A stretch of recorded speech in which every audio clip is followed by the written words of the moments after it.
मैं गया माता वैष्णो देवी के दर्शन के लिए जम्मू। तो जाते समय लगभग 60 दिन पहले मैंने ट्रेन का टिकट बुक कराया था। अयोध्या से जम्मू तवी तक के लिए टिकट मिला था, लेकिन वह कंफर्म नहीं था। एसी का टिकट था और वेटिंग में था। 8 नंबर से लेके 8, 10, 18 नंबर तक वेटिंग टिकट था। तो 10-11 लोग जा रहे थे, 2-3 परिवार थे, तो टिकटों की संख्या ज़्यादा थी, लेकिन वे वेटिंग में ही थे और कंफर्म नहीं हो रहे थे। मैंने टिकट बुक कराने के लिए कन्फर्म टिकट ऐप का उपयोग किया था, जिसके लिए उन्होंने टिकट कन्फर्म ना होने पे वापस रिफ़ंड होने पे 100% वापसी के लिए 2000 रुपये ज़्यादा टिकटों के लिए लिया था। टिकट सब 7500 कुछ रुपए के थे, उन्होंने 9500 रुपये लिए थे। अब 60 दिन होते होते समय बीत गया, लेकिन टिकट कभी कंफर्म हुए नहीं और उसी पे रह गए। अब 1 जुलाई को सुबह 6 बजे अयोध्या से ट्रेन थी, तो हम लोग 30 तारीख को शाम को 7 बजे के करीब 7:40 पे चार्ट प्रिपेयर होना था। तो हम लोग इंतज़ार कर रहे थे कि टिकट कंफर्म हो जाए, चार्ट प्रिपेयर हो जाए, फिर निकलते हैं। लेकिन चार्ट प्रिपेयर नहीं हुआ। उससे पहले ही 3 बजे के आसपास सारे टिकट कैंसिल हो गए। जाने के लिए टिकट कैंसिल हो गए और उधर से आने वाले टिकट कंफर्म थे।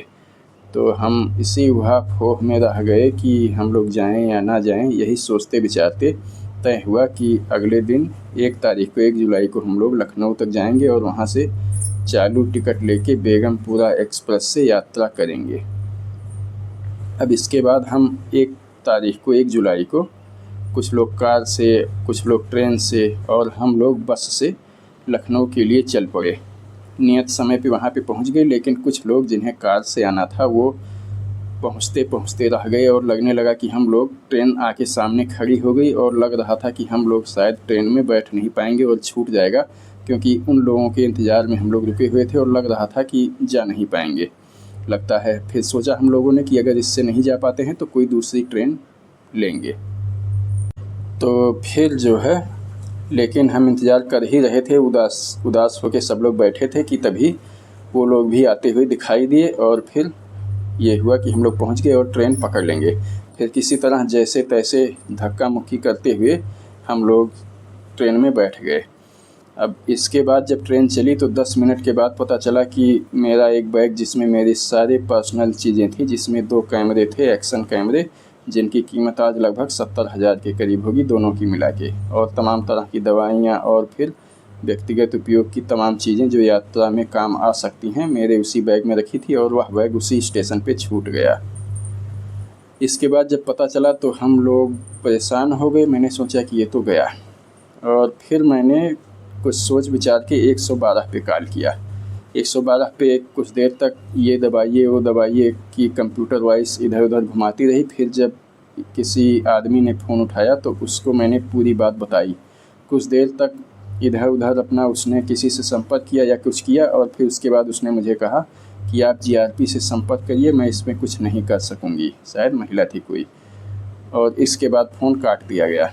फिर मैंने, मेरे एक मित्र जीआरपी में हैं, उनसे फ़ोन से संपर्क किया और उससे मैंने सेंट्रल कंट्रोल जीआरपी लखनऊ का फ़ोन नंबर लिया, और वहाँ पे फिर मैंने फ़ोन करके अपनी पूरी बात बताई कि किस तरह से हम लोग बेगमपुरा एक्सप्रेस से जा रहे थे और इस डब्बे कोच के सामने एक इस सीमेंट की जो बेंच बनी होती है उस पे मेरा बैग इस कलर का था, ऐसे छूट गया है, और उसमें ये सामान थे।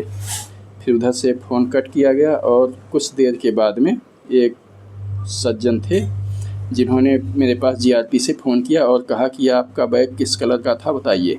मैंने बैग का कलर बताया और बैग की पहचान बताई। फिर उन्होंने कहा उसमें क्या रखा था, तो बैग के बगल में ही एक हरे रंग की पानी की बोतल रखी थी, और मैंने उन्हें बताया कि अंदर क्या क्या सामान थे, मैंने उन्हें बताया। इसके बाद उन्होंने कहा कि आपका बैग मिल गया है, और ले जाके उन्होंने जीआरपी कार्यालय में रख लिया। तो मेरा बैग उन्होंने जीआरपी कार्यालय में रख लिया। इसके बाद फिर मैंने अपने एक रिलेटिव को फ़ोन करके बताया।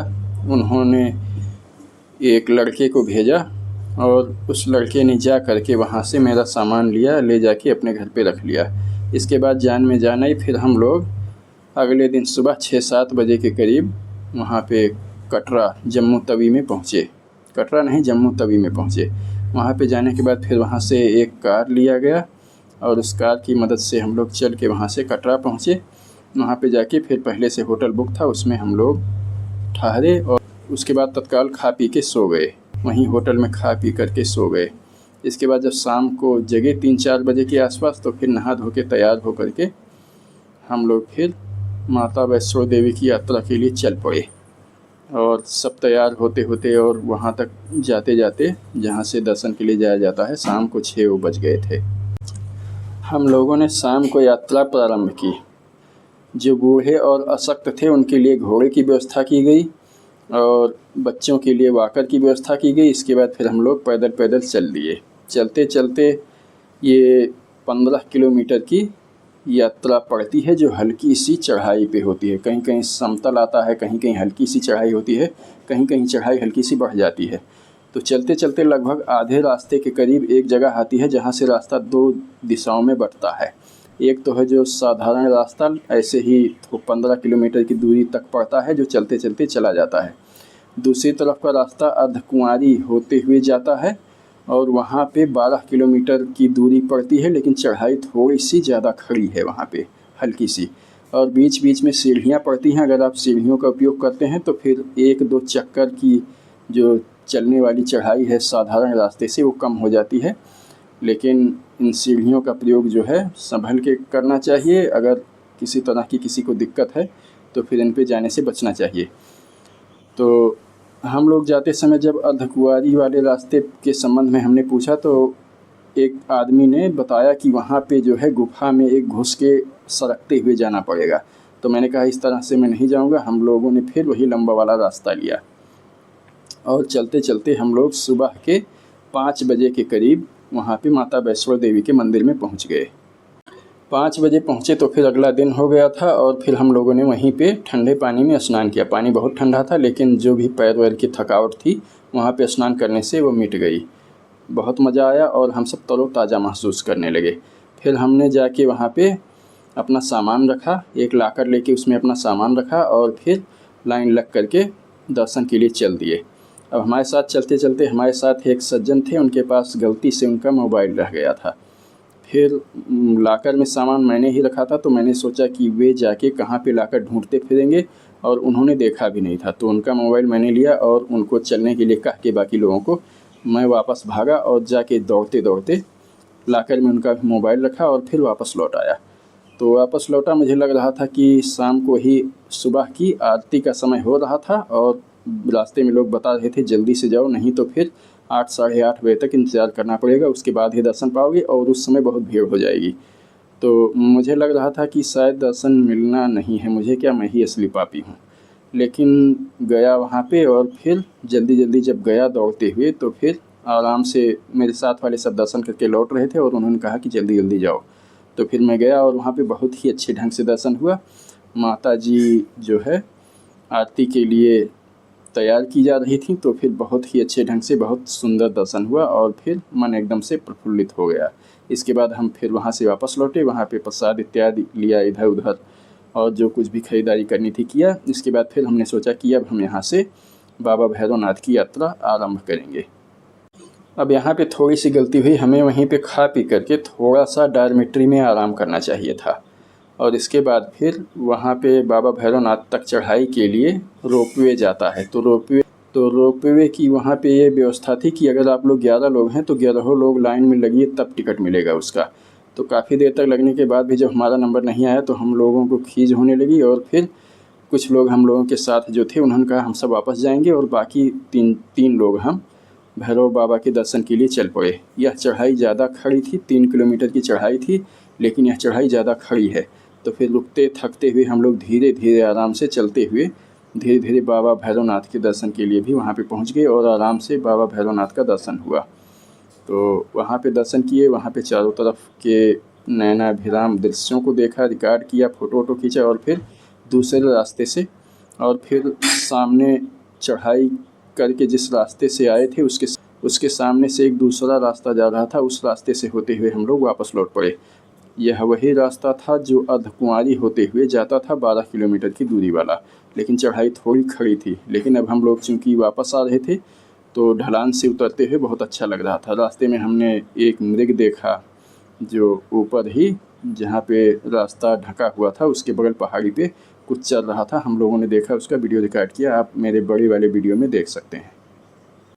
इसके बाद फिर वहाँ पे जाते हुए हम लोग हेलीकॉप्टर देख रहे थे। हेलीकॉप्टर से जो लोग आते हैं उनके लिए वहाँ पे व्यवस्था थी। हेलीकॉप्टर आता था, रुकता था और कुछ लोग जो वहाँ पे इंतज़ार कर रहे थे वो बैठते थे और फिर तुरंत ही हेलीकॉप्टर उड़ जाता था। इस तरह से 3-4 स्टेप हमने देखा। हेलीकॉप्टर 3-4 बार आए और लोगों को लेके गए। रास्ते भर उतरते समय हम देख रहे थे हेलीकॉप्टर बार बार आके लोगों को लेके जा रहे थे। इसके बाद फिर हम चलते चलते जा रहे थे। हाँ, रास्ते भर में बंदरों का उत्पात बहुत था। बंदर इधर उधर घूम घाम रहे थे और जिसका भी प्रसाद या ऐसी चीज़ें खाने की ज़रा से भी बाहर कहीं से उनको दिखाई देती थी तो वो आके छीन लेते थे। हम लोग रास्ते में उतरते गए और लंगर कई मंदिरों पर पड़ा। रास्ते में छोटे छोटे मंदिर और सराय जैसी जगह पड़ी जहाँ पे लंगर चल रहे थे, तो वहाँ पे लंगर खाए और फिर होते होते अर्धकुंवारी मंदिर तक आए। वहाँ से फिर उसी मेन रास्ते से वापस चल दिए। वहाँ पे जाते हैं तो एक कार्ड बनता है यात्रा का। माता वैष्णो देवी के वहाँ पे जब जाते हैं तो एक कार्ड बनाते हैं, उसको RIF ऐसे कोई कार्ड कहते हैं। तो आधार कार्ड नंबर देने पे वो उस कार्ड को बना देते हैं और सभी यात्रियों को कहा जाता है उसको अपने गले में डाल के यात्रा करें। तो अगर कोई मान लीजिए बिछड़ जाता है तो वहाँ पे सबसे ख़राब बात ये है कि पूरे शेष भारत के कोई भी सिम जम्मू रीजन में नहीं चलते हैं। हाँ, पोस्ट पेड सिम चलते हैं या फिर वहाँ पे आप यात्रा सिम लीजिए तो वो चलते हैं। ना तो हमारा सिम पोस्ट पेड था और ना ही हमने यात्रा सिम लिया था। तो जब हम लोग जा रहे थे तो अगर कोई मान लीजिए आपसे बिछड़ जाता है और ऐसी स्थिति में चूँकि कोई भी नेटवर्क नहीं रहता है वहाँ पे, तो फिर आप वहाँ पे जगह जगह पे उनके श्राइन बोर्ड वालों के सेंटर हैं जहाँ पे आप अपने जो बिछड़े हुए हैं उनके कार्ड का नंबर, आप सभी लोग जितने लोग हों सभी लोग कार्ड का नंबर लिख लीजिए। कार्ड पे एक नंबर रहता है 5-6 अंकों का, उसको लिख लीजिए। तो जो बिछड़ा हुआ हो उसके कार्ड का नंबर देने पे वो लोग ट्रैक कर देंगे कि वो कहाँ पे है वर्तमान समय में, यात्रा के किस स्थान पे है, या फिर कार्ड जमा करके यात्रा पूरी करके बाहर तो नहीं निकल गया है। तो ये बहुत अच्छी सुविधा है और इस चीज़ का ध्यान रखना चाहिए। जब आप लोग यात्रा शुरू करें तो सभी लोगों के कार्ड के नंबर ले लीजिए और अगर कोई बिछड़ जाता है तो इस तरह से उसको ट्रैक किया जा सकता है। इसके बाद फिर एक बात और आती है कि वहाँ पे खच्चर, पिट्ठू वाले और वाकर वाले लोग मिलते हैं। तो जब यात्रा आप शुरू कर रहे हो तो फिर अगर वाकर, पिट्ठू या खच्चर लेते हैं तो ये लोग रजिस्ट्रेशन होता है, इनके पास एक ID कार्ड होता है। तो आप इनका ID कार्ड देख करके और रजिस्ट्रेशन करके इनकी रसीद मिलती है, ले लीजिए। इसी तरह से आप पिट्ठू, खच्चर या फिर वाकर वालों का उपयोग करिए। ऐसे ही चलते समय बीच बीच में ऐसे तमाम ये लोग मिलते रहते हैं, लेकिन इनका रजिस्ट्रेशन नहीं हुआ रहता है और इनकी सेवा लेने पे ये लोग 2 किलोमीटर की यात्रा पूरी करके फिर छोड़ देते हैं और फिर झगड़ा करने लगते हैं। रास्ते में मैंने कई लोगों को यात्रियों से झगड़ा करते देखा है। तो ये लोग आपसे रास्ते में मिलेंगे और कहेंगे कि बस हम यहाँ से आपको ले जाएंगे और वापस भी ले आएंगे जहाँ से यात्रा शुरू होती है वहाँ तक, कटरा तक। लेकिन तो आपको 2 किलोमीटर ले जा करके वहीं पे छोड़ देंगे और फिर आपसे कहा-सुनी करके झगड़ा करने लगेंगे। तो फिर वहाँ रास्ते में कौन झगड़ा करता है। तो इस तरह से इससे सतर्क रहना चाहिए और प्रशासन को भी, वहाँ के मंदिर प्रबंधक और प्रशासन को भी इस पे ध्यान देना चाहिए। ऐसे लोग ना मौजूद हो सकें वहाँ पे, इस पे ध्यान देना चाहिए। ऐसे लोगों को हटाने के लिए कार्रवाई करनी चाहिए ताकि लोग अच्छी स्मृतियाँ लेके जाएँ और प्रसन्न होके जाएँ, उनसे झगड़ा टंटा ऐसी कोई बात ना होने पाए। अब चूँकि माता वैष्णो देवी वहाँ पे साक्षात देवी हैं जो मौजूद हैं, तो उनका दर्शन जीवन में बहुत ही क्रांतिकारी परिवर्तन करने वाला होता है। बस एक खुला हुआ दिल और ग्राहकता से, श्रद्धा से भरा हुआ हृदय लेके जाइए और फिर आप एकदम से चमत्कार के साक्षी होंगे। आप इस यात्रा को कभी भूल नहीं पाएंगे। मतलब बहुत ही बताया नहीं जा सकता, शब्दों में वर्णन नहीं किया जा सकता है। वहाँ पे जाके ख़रीदारी करते समय ध्यान रखिए।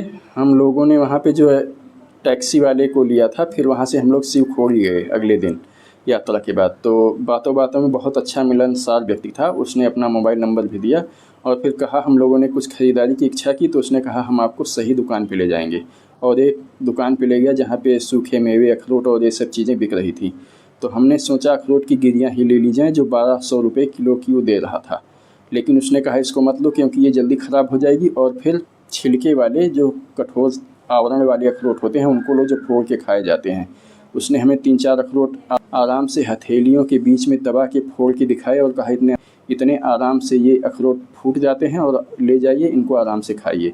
लेकिन जब हमने ख़रीदा तो उसने उन्हीं के बीच में मिला करके ख़राब वाले अखरोट भी दे दिए जो आराम से फूटते नहीं हैं, और घर लाने भी पता चला कि उनको फोड़ने के लिए अच्छी खासी मशक्क़त करनी पड़ती है और उनके बीच में काले काले अखरोट निकल रहे हैं। हमने उससे कहा था कि एक बार किसी को ठग के लोगों ने काले अखरोट दे दिए थे। उसने कहा था दुकान वाले ने कि ऐसा ही नहीं है, बहुत अच्छा है, लेकिन फिर भी उसने हमें गलत अखरोट दे ही दिया। तो इस तरह से वहाँ पे ख़रीदारी के समय सावधान रहना चाहिए। अब यहाँ पे आके लोकल अपनी जगह पे आके वापस मैंने जब पता किया तो 1200 रुपये किलो अखरोट की गिरियाँ यहाँ भी मिल रही हैं, और वहाँ पे हमने 150 रुपये का आधा किलो लिया था वो खजूर, और यहाँ पे 140 रुपये की आधे किलो मिल रही हैं। मतलब वहाँ पे ख़रीदारी में सावधानी बरतनी बहुत आवश्यक है। तो वहाँ पे शिवखोड़ी घूमने के बाद फिर अगले दिन हमने ट्रेन से वापसी ली। वापस हम लोग हरिद्वार पहुँचे और वहाँ पे प्लान था कि रुकेंगे दिन भर, और केवल दिन भर रुकेंगे और कुछ ख़रीदारी इत्यादि जो करनी है करेंगे, और माता मनसा देवी का दर्शन हम लोगों ने किया और माता चंडी देवी का दर्शन किया रोपवे से। और ये सब दर्शन करने के बाद में उससे करने से पहले हम लोगों ने गंगा स्नान किया सुबह। बहुत मज़ा आया, सब लोगों ने खूब झूम के नहाए, खूब मज़ा आया। और इसके बाद फिर नहाने के बाद हम लोग वही मनसा देवी और चंडी देवी मंदिर पे हम लोगों ने रोपवे से यात्रा किया। यहाँ पे व्यवस्था अच्छी थी कि कोई भी एक आदमी जाके खड़ा हो और सभी 11 लोगों का टिकट ले ले। ये लोग ऊंचाई के हिसाब से टिकट देते हैं, तो यहाँ पे ये व्यवस्था अच्छी थी मनसा देवी मंदिर पे या चंडी देवी मंदिर पे।